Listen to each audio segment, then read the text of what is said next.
Assalamualaikum warahmatullahi wabarakatuh. Halo semuanya, perkenalkan saya Destriana Putri dari kelas 2C dengan NPM 24106310800134. Saya dari program studi Pendidikan Bahasa dan Sastra Indonesia, Fakultas Keguruan dan Ilmu Pendidikan, Universitas Singapura Karawang.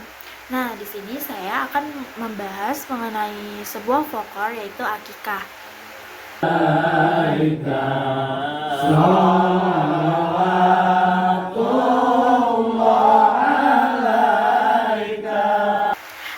jadi di video sebelumnya itu adalah salah satu contoh dalam pelaksanaan akikah. Nah, apa sih akikah itu? Jadi, akikah adalah ibadah sunnah dalam Islam yang berupa penyembelihan hewan sebagai bentuk rasa syukur kepada Allah atas kelahiran seorang anak. Akikah itu dilakukan dengan menyembelih 2 ekor kambing apabila anak tersebut laki-laki dan 1 ekor kambing apabila anak tersebut perempuan. Di daerah saya, akikah termasuk tradisi lisan yang dilakukan secara turun-temurun karena sejak zaman dahulu akikah lebih banyak diwariskan melalui cerita dan praktik secara langsung.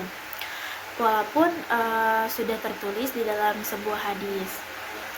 Akikah biasanya dilaksanakan bisa pada siang hari ataupun malam hari. Tujuan akikah itu dilakukan biasanya karena dianggap sebagai bentuk pensucian seorang bayi yang baru lahir.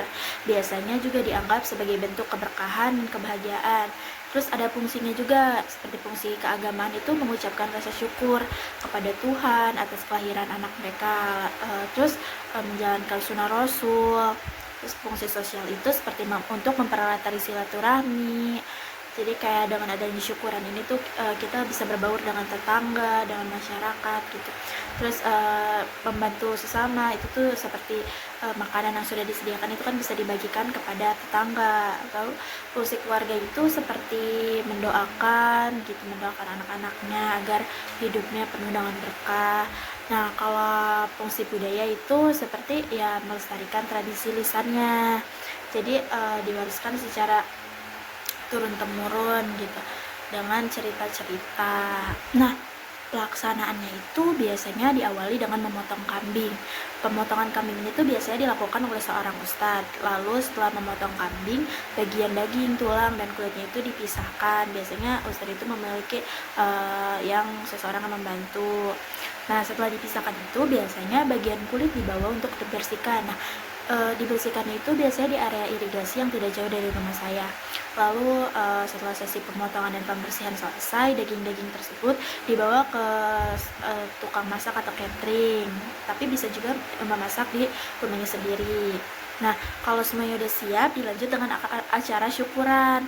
Nah, di daerah saya itu biasanya ada 2. Yang pertama itu siang oleh ibu-ibu dan malam oleh bapak-bapak. Nah, saat semuanya sudah berkumpul itu, acara dimulai dan diawali dengan membaca hadoroh, lalu membaca surat berjanji. Nah, baru selanjutnya itu melantunkan sholawat sambil menggunting rambut bayi. Nah, saat melakukan pengguntingan rambut, bayi itu biasanya digendong oleh kakeknya mengiringi para jemaah. Lalu ayahnya membawa nampan berisi daugan atau kelapa muda yang sudah ditancapkan uang, dan yang satu lagi itu yang sudah terbuka atasnya. Lalu ibunya memegang parfum atau wewangian untuk disemprotkan kepada jamaah yang menggunting rambut bayi. Sambil berkeliling, rambut bayi yang digunting oleh beberapa ustadz lalu dimasukkan ke dalam daugan tersebut yang sudah dibelah atasnya. Nah, itu tuh biasanya kalau kata orang-orang zaman dulu agar rambutnya itu tumbuh bagus, lebat, seperti itu. Nah, setelah selesai semua acaranya, bayi pun ditidurkan kembali ke kasurnya. Lalu para jemaah, keluarga, dan semuanya itu berdoa bersama-sama.